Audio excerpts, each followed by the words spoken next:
refreshing sleep. Let's go to the venue. Paimon's really looking forward to hearing everyone's poems.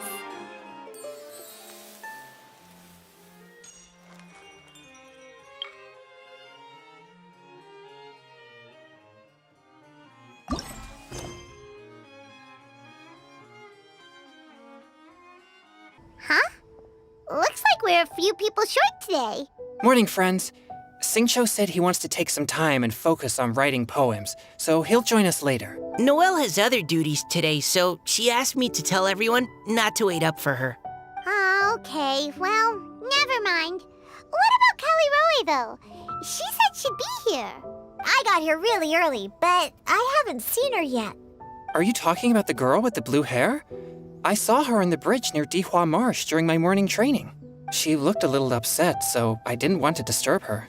Upset? Oh no! What should we do? Was it something we said last night? Oh, Paimon's worried. I agree. If she's run into some kind of trouble, I'd like to help her. Huh? You're all going? Then I'm coming too. Shall we start with the bridge? We're all here a little early, so there should be time. Good idea. We'll be back in a jiffy.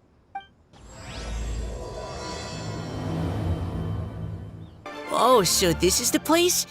We ran into her here yesterday, too. She looked like something was weighing on her mind then as well.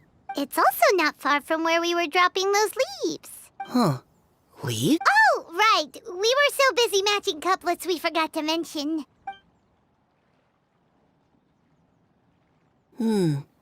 Interesting. I wonder, could Miss Callirhoe have been the one who wrote that poem on the leaf? What makes you say that? Oh, sorry. Nothing. Well, nothing concrete. Just a hunch, I guess. It's just, that poem on the leaf kinda gave me the same feeling as when I saw her yesterday. So much sadness. Now that you mention it, this is upstream from where we found the poem. Huh? Hey, look! Over there! Another leaf! Wow, you're right! And this one has writing on it too! After that leaf! Oh, why does it have to float so quickly? Can't you just fly over and grab it? But Paimon can't swim! What if Paimon accidentally falls into the water? It stopped. No! Whew! We finally caught it. Are the words still legible, or have they been washed out? Looks like the ink's intact. Let Paimon take a look at what it says.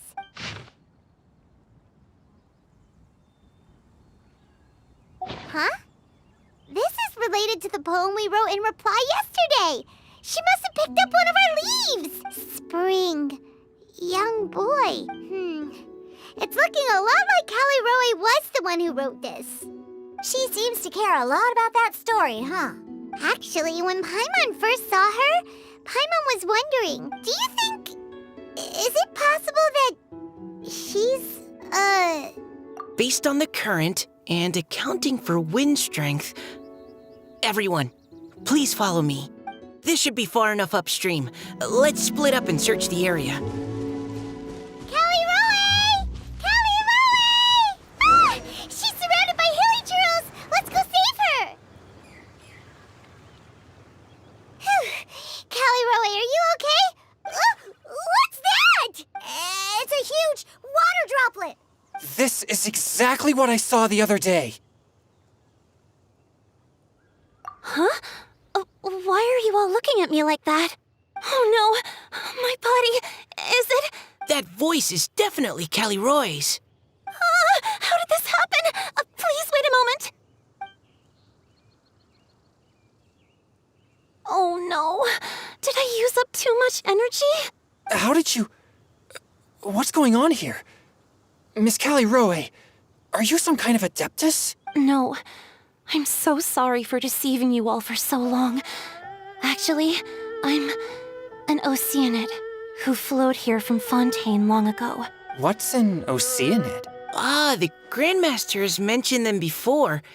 The Oceanids were the familiars of the former Hydro Archon. They all fled Fontaine after the Archon died and settled across the world. That's correct.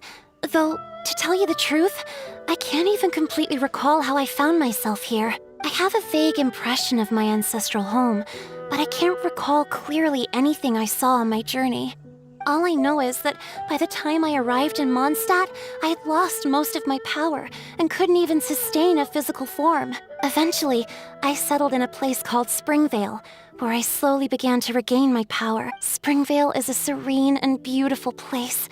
The water that flows through there is clear and pure, just like the hearts of the people who dwell there. So you're the Spring Fairy of Springvale? Yes, Diona, and I remember you too, you know. When you were little, you often came to the spring at night to speak with me. Really? You're not messing with me, are ya? I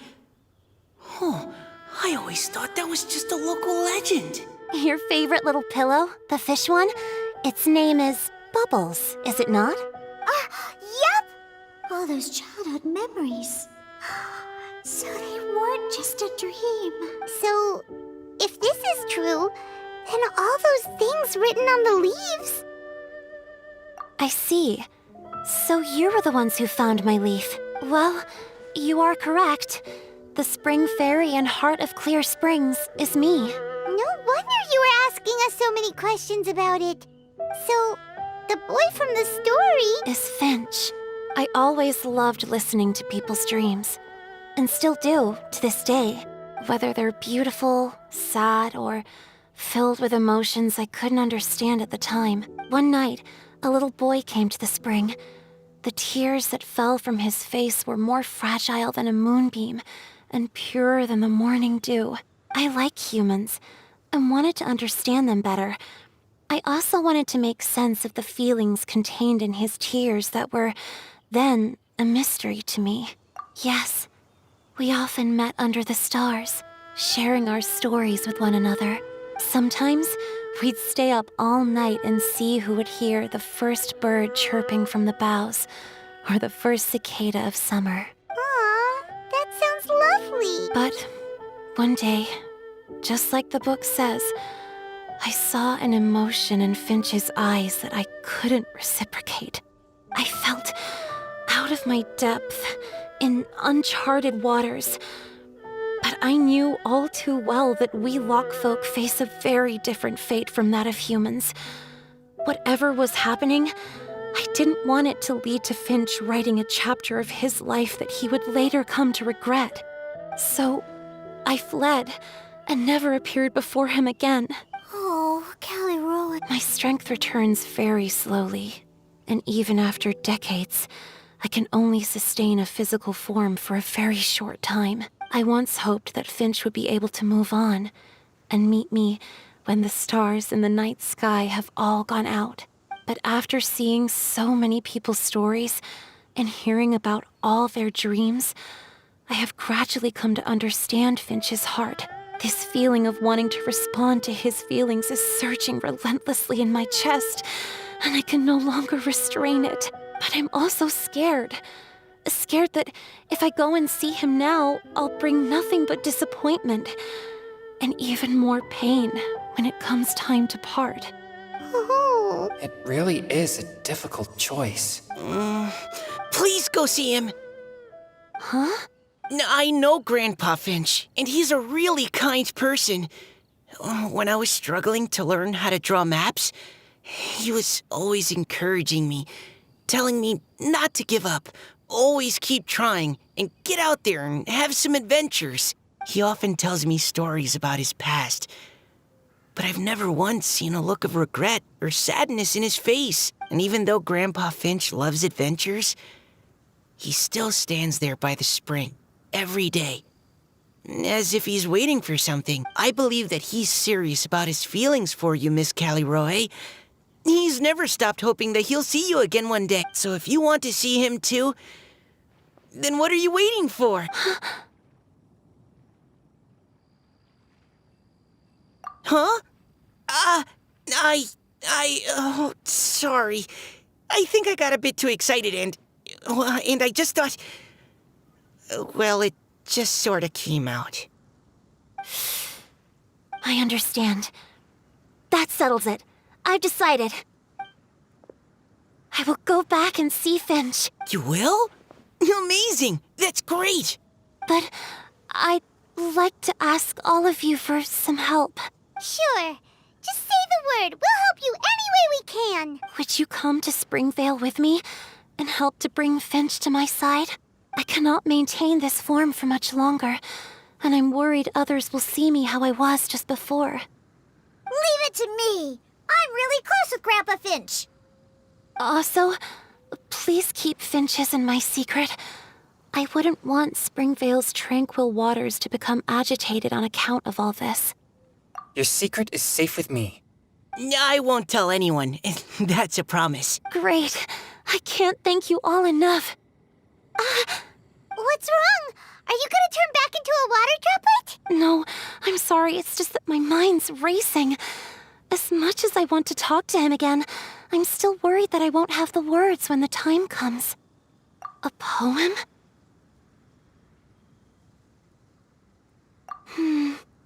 Okay, good idea. I'll write him a poem, and it will be called Heart of Clear Springs.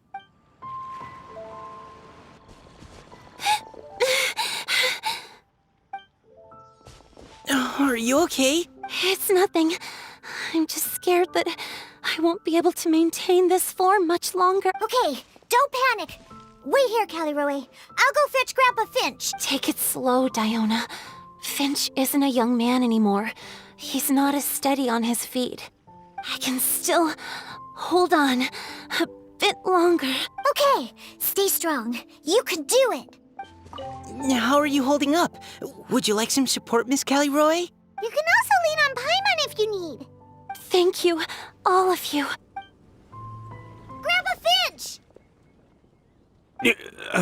Is that Diona?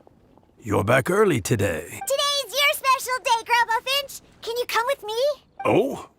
Well, where are we going? Over there, to the waterfall. Did you catch a nice little fishy?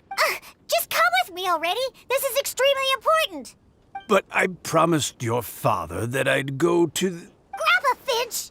All right. All right. No need to get worked up. I'm right behind you. That's more like it. Now come on, I'll help you. Draft's daughter is just like him when she's on a mission.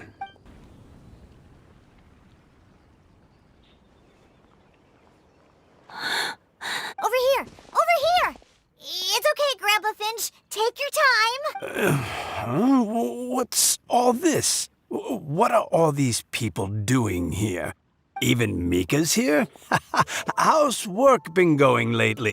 And even some friends from abroad, if I'm not mistaken. You do know that today's not my birthday, don't you? Greetings, Mr. Finch. My name is Chong Yoon. We all met at the poetry gala, and, well, there's someone we'd like to introduce you to. Finch. That voice. Callirhoe. I didn't think you'd still remember. Oh, I remember. I remember all right. How could I ever forget? Although your appearance is different than I recall. Back then, you looked like you'd stepped right out of a fairy tale. But I'm one to talk. Of course, a fairy from a fairy tale can change forms. But in your eyes, I'm probably the one who's changed beyond all recognition. Oh, even after all these years, you still know just what to say to make me laugh. I thought you were only able to appear in the dead of night. There have been times when I've wondered whether it really was all a dream. I'm sorry I kept you waiting for so long, Finch. Oh, it can't have been that long. It's been but the blink of an eye, really. Finch, would you like to hear a poem I wrote for you? A poem? You write poetry now? Well, of course. I'd be delighted to listen. I'll hang on every word that leaves your lips. In that case, let me read you a story about the spring fairy.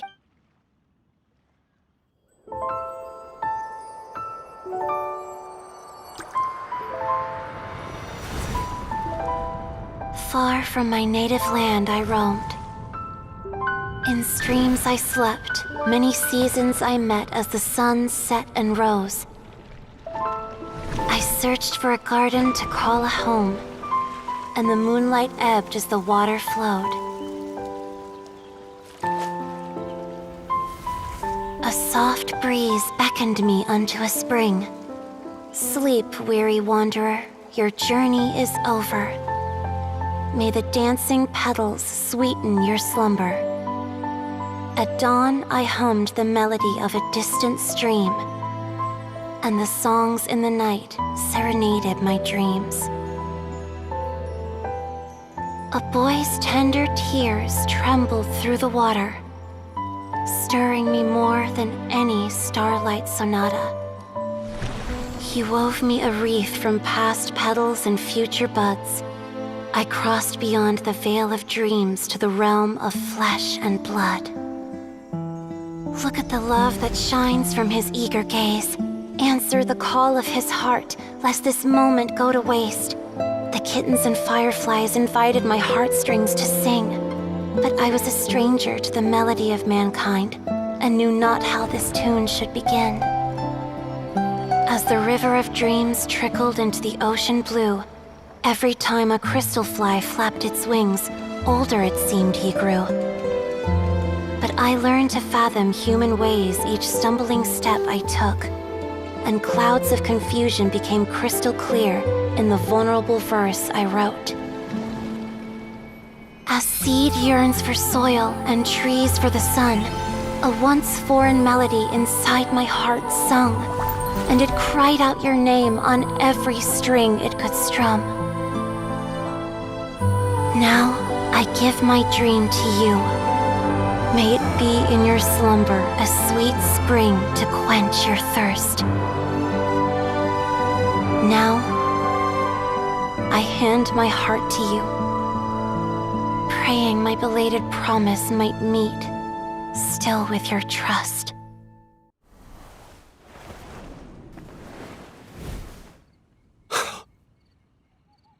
Yes.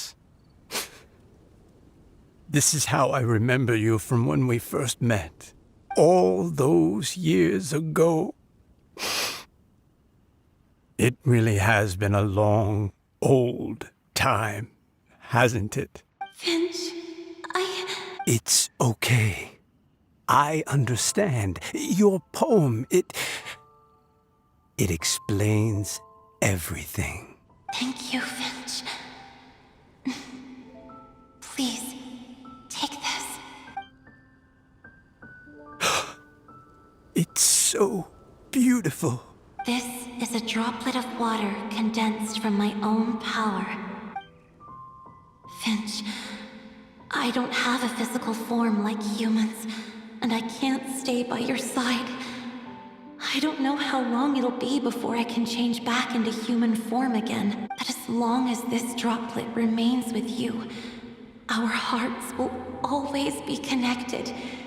No matter the distance between us, I will always be one with the spring. From this day onwards, if you call me, I will meet you in your dreams. Oh, it's so romantic.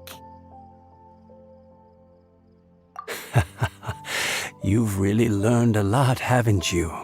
And you don't even mind that the kids are watching. Does it bother you? How could it possibly? This is the happiest moment of my life. I just worry that once I go to sleep, I won't ever want to wake up again. Huh? Don't say that. I'm only joking.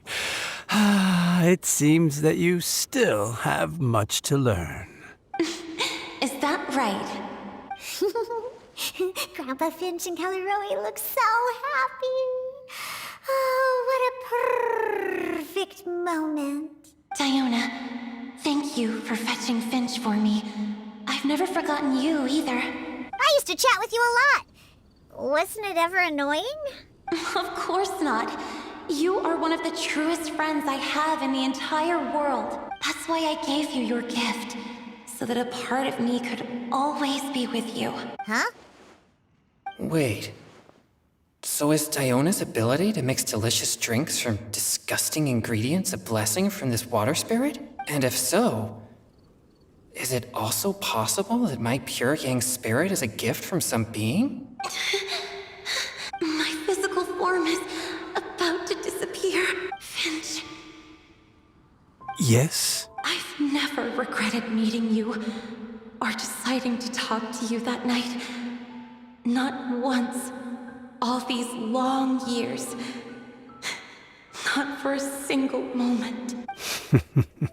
It probably goes without saying, but neither have I. Although it was different from in the stories. That fateful night, I never gave you that kiss. This gift that represents my promise and my love. I give it.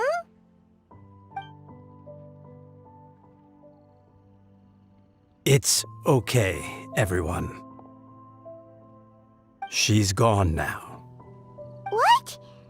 But Paimon didn't get a chance to say goodbye. Grandpa Finch. Don't worry now. She hasn't gone far. Just like she said, she'll always be one with the spring. By our side and in our dreams. Oh, child.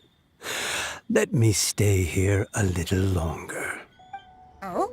Hey, you're all back! And it looks like you're in much better spirits than before. Hootow's a step ahead. She's already talking about printing a poetry anthology. She said she can't wait for everyone's final words because I'm itching to pull the trigger. By which I assume she meant she eagerly anticipates receiving everyone's freestyle poetry submissions to help her close the deal. Where have you all been? I've been waiting here forever. Perhaps they lacked sufficient inspiration and wished to have an emergency communion with nature. And with any luck, I'll bet they heard some fine poetry along the way. Tone deaf, Bard! Does this mean that right from the start you... right from the start, you said you would treat us to a nice meal! Huh? Did I? Very well. Since the Traveler agrees, then it looks like I can't escape this time. Diona! Dear Diona, could I trouble you to fix us a couple of your delicious beverages? You wish. All right. Well, normally I'd never agree, but since I happen to be in a good mood today... Huh? So, just what have you guys been up to all this time? Why does it feel like there are some unspoken words hanging in the air here that everyone is privy to but myself? Really? Must be the breeze. You're reading way too much into it. Yeah, that's right. We're just, taking a walk. Inspiration walk, since it worked so well last time. So even Mika's in on it? Chongyun, how about you tell me what happened on the sly? I've just remembered that I heard about a haunted house recently that you'll definitely want to check out. I'm willing to bet that even your pure yang spirit won't be able to scare off these demons. I appreciate the gesture, but no thanks. Not this time. And I'm starting to think that maybe this pure yang spirit isn't such a bad thing after all. Huh? What the? What's gotten into you? Okay, that confirms it. I call shenanigans. Something big definitely went down here.